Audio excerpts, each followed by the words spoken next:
Greetings, owners of fine luxury cardboard rectangles. My friends, I hope the day finds you well because we are here for some Titanic secret lair action. And I mean that quite literally. I have right here the secret lair kaldheim Titan drop. So we're going to crack into them, take a look at this goodness, and I'm going to get the joy of adding these to my cube, which is a great thing to get to do because today has not been the bestest of days for me. So I'm looking for a little bit of a pick-me-up, and having some delicious, yummy Titanic cardboard rectangles sounds like a great way to improve the day.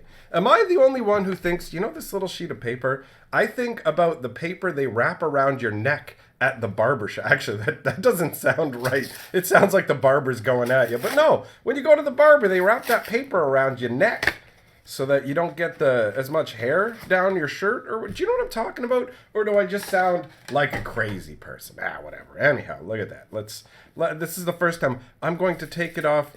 Oh wait, no, this is Titanic. Let's get rough and wild. Man, so I guess this is probably the last wave of secret layers that have these larger size boxes, and we're going to be downsizing. So, okay, good. I've got the one. I guess it doesn't matter. It's not like it's a sequential story told. Come on, wow. Good Lord, what happened? All right, so oh yeah, that's right, the bonus card. All right, we'll save the bonus card for last.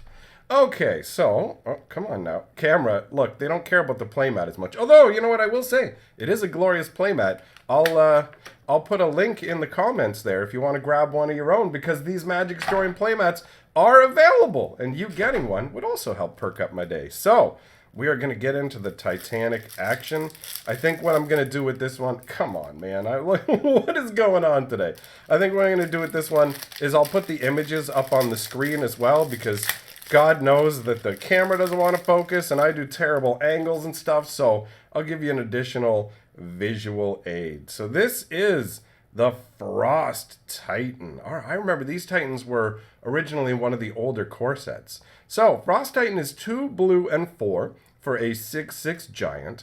Whenever Frost Titan becomes a target of a spell or ability an opponent controls, counter that spell or ability unless its controller pays 2. So essentially it's got Ward 2, right? There's no difference between this and Ward. So if he was printed a little bit later than he had been, if this box set was made after Ward had become an ability, it would just say Ward 2. And I have to admit, if you look at how much space this takes up on the card versus just Ward 2, it's a pretty big improvement, right?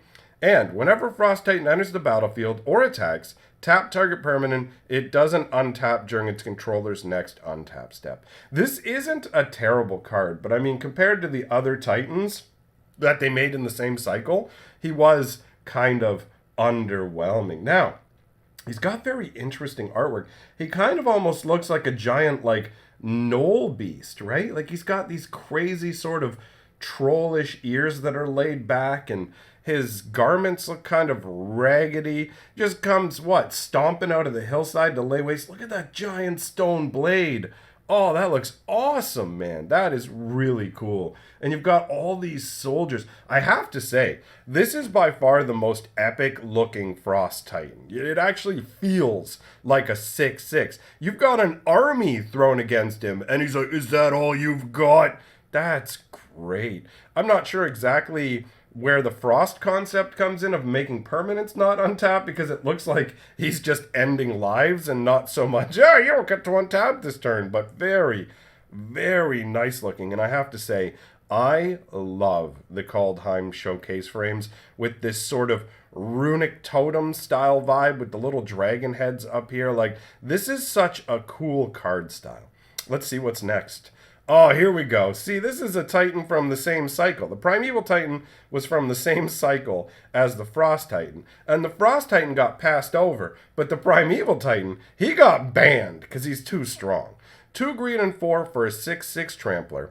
Whenever he enters the battlefield or attacks, you may search your library for up to 2 land cards, put them onto the battlefield tapped, and shuffle your library. It doesn't even say basic lands, man. It's absolutely intense how powerful this card is. And look at the artwork, man. He's got these crazy antlers. I like it. They gave him a nature vibe, right? He's all like, he's got these crazy stag-like antlers that look like they're covered in thorns. It's got that heavy kind of nature vibe. He doesn't actually look as imposing in a way as the Frost Titan did, but he still looks pretty dangerous. He's got like is that a big warhammer there that he's got?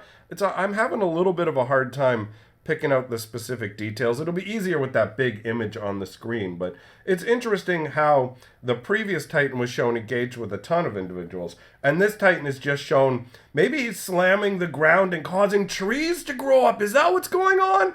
That's cool. This massive giant that comes out of nowhere and starts slamming into the ground, and then you end up with nature growing all around it. That is a dope concept, man. And the frames, again, just look absolutely amazing. I forgot to mention that the top here kind of looks like wood paneling of an old Viking ship. I have to say, I absolutely love the vibe of this. He has a very nature, wild creature sort of feel to him. That is awesome. And then, oh, here we go. One of the funniest parts of these secret layers, because this guy is a Titan who got himself banned too. The Titans are too powerful. They are banned. So this is Euro, Titan of Nature's Wrath. And if you played Standard when this guy was out, you already know how dumb donkey busted he is. 1 blue, 1 green, and 1 for a 6/6. So 3 mana for a 6/6. Of course, he does have the drawback that when he enters the battlefield, sacrifice it unless it escaped. So when he enters the battlefield or attacks, gain 3 life and draw a card. Then you may put a land card from your hand onto the battlefield. Absolutely insane ability. I mean, you look at this and go, okay, so just him coming out, like, if you just pay him for 3 and sacrifice him, you get to gain 3 life, draw a card, and put a land out, which is already pretty solid. But then he's got that repeatable effect if he's attacking. The escape cost is 2 green, 2 blue, exile 5 other cards from your graveyard. So this Titan can keep returning from the underworld, which I think is a really awesome concept. The idea of the escape mechanic where you can leave the underworld in Theros but at a great cost is really cool. And they had like the 3 major Titans that were chained in the underworld that we got to see released.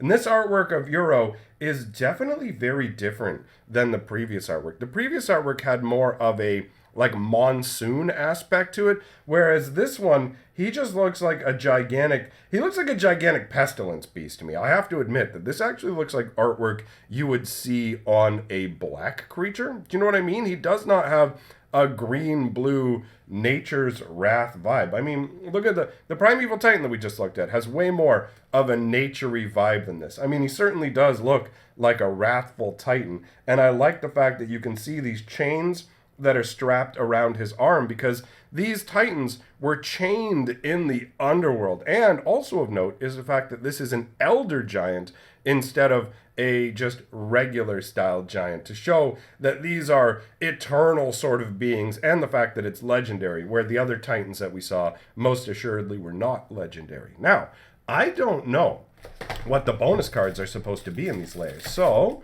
let us find out together. Bam! Oh, it's a forest. Okay.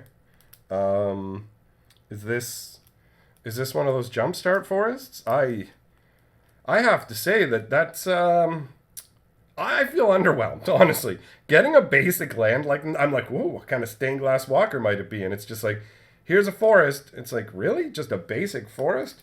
This seems like a bad choice on Wizard of the Coast part, because any kind of new players who aren't familiar with, like, the jumpstart lands or whatever, because I assume this is supposed to be a jumpstart land, if they're not familiar with them, they're going to think that Wizards really included an underwhelming bonus card. Admittedly, the artwork is pretty nice. I do like the vista that's shown here with all this verdant growth and the misty canyons. Like, this looks like it would be a nice place to build a cabin and live in, but ultimately, it is an underwhelming bonus card. So, I guess we will calibrate our expectations for the second secret layer, and the bonus card is probably not so Titanic. So this is part 2! Let's do it! And now I don't have to go on about barbershop silliness. Grah! Take that! I am a Titan! I shall destroy your box! Wait. Okay, never mind. You know what I mean. Cardboard boxes. That's what I'm talking about here. So there we go. Part 2. Bum, bum, bum. Ah. All right, that one opened a little bit easier. Okay, so you know what? Let's just get the bonus card out of the way first, because it's just a mountain. I don't feel like saving that for the end and being like, check it out. Here's our grand finale. It's a mountain. This is like the Charlie Brown I Got a Rock. These lands don't feel special. This is like, it's nice artwork, don't get me wrong. These mountains are like, the volcanoes are erupting fire magic. But ultimately, when I look at this, I feel just meh. Now, let's look at stuff I'm not going to feel meh about. Oh, Grave Titan. Yes! Grave Titan is awesome, dude. All right, there's so much packaging. Like, these right here honestly feel like the way they present watches in boxes. Anyhow, let's take a look at these Titanic cards, my friends. Let's see what we got in here. So, first things first, we've got the Grave Titan. 2 black and 4 for a 6/6 giant. I mean, all these style Titans, the whole cycle, we're all 6 for 6. So, this one has Death Touch, and whenever it enters the battlefield or attacks, create 2/2/2 black zombie creature tokens. This is a really great ability. It feels good. As soon as you play it, you're getting zombies. Every time you swing with it, you're getting zombies, and it makes it feel really easy to also swing in with those zombie tokens, because who cares? You're just going to get more. Endless ranks of the dead.